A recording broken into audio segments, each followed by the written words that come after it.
එක තාත්තා කෙනෙක් ඉන්නවා. මේ තාත්තා ටිකක් දැඩි විනයගරුක මිනිස්සෙක්. මෙයාට ඉන්නවා හරිම දඟකාර හැබැයි දක්ෂ දියණියක්. දවසක් මේ තාත්තා වැදගත් වැඩක් කර ඉද්දී එයාගේ දෝනිත් තාත්තා ගාවටම වෙලා දඟල ඉන්නවා. ඉතින් මේ තාත්තට එයාගේ අර වැඩේට අවධානය දෙන්න බැරි වෙනවා. මේ වෙලාවේ තාත්තා පුංචි දෝනිගේ අවධානය වෙනස් කරන්න එයාට වැඩක් දුන්නොත් මගේ වැඩේ ඉක්මනට ඉවර කරගන්න පුළුවන් කියලා හිතලා එක පත්තර පිටුවක තිබ්බ ලෝකසිතියමක් අරගෙන ඇවිත් දෝනිට කියනවා, දුවේ මම මේ ලෝකසිතියම දැන් කෑලි කෑලි වලට කපනවා. ඔයාට පුළුවන් නම් ආයෙත් මේ ලෝකසිතියම හරියටම හදන්න කියලා සිතියම කෑලි කෑලි වලට කපලා කෑලි ටික දෝනිට දෙනවා.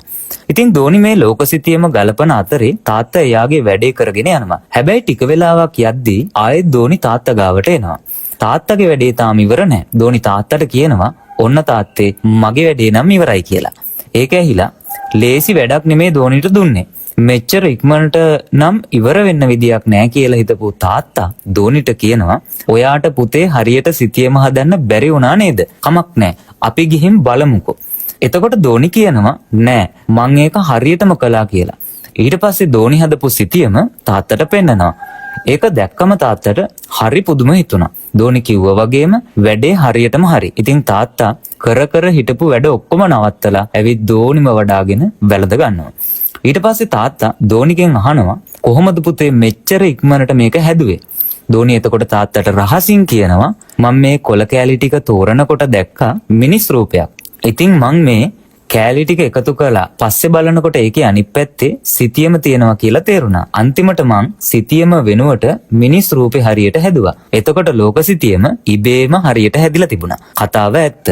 තාත්තට හරිම සතුටුයි එයාගේ දඟ කරන හැබැයි දක්ෂ දෝනි ගැන. තාත්තා ආයෙත් දෝනිව වැළඳ ගන්නවා. කතාව හරි සරලයි වගේ නේද? හැබැයි ටිකක් සීරියස් හිතුවොත් ලොකු අදහසක් ගැන හිතන්න පුළුවන්. හොඳට මතක තියාගන්න, පුංචි දරුවා හරිම නිර්මාණශීලී. හැබැයි ඒ නිර්මාණශීලී දරුවාව ඔයත් දකින්න කැමති නම් හැම විටම එයාලට පුංචි වගකීම් පවරන්න. ඔබ හැමදේම දරුවන්ට කරදීම ආදරය කියලා හිතනවා නම් ඔබ ඒ කරන්නේ අන්ධ ආදරයකින් දරුවගේ විභව ශක්තියින් විනාශ කරන එක. ඒ නිසා අද ඉඳන් ස්වාධීන නිර්මාණශීලී දරුවෙක් ඔබට අවශ්‍ය නම් දරුවට පුංචි වගකීම් පවරන්න. එයාට තීරණ ගන්න ඉඩ දෙන්න. එයාගේ ක්‍රම හොයාගන්න ඉඩ දෙන්න. එයාගේ ජීවන කුසලතා එයාටම කරගන්න ඉඩ දෙන්න. හැබැයි ඔබ පසෙක ඉඳන් දරුවා නිරීක්ෂණය කරන්න.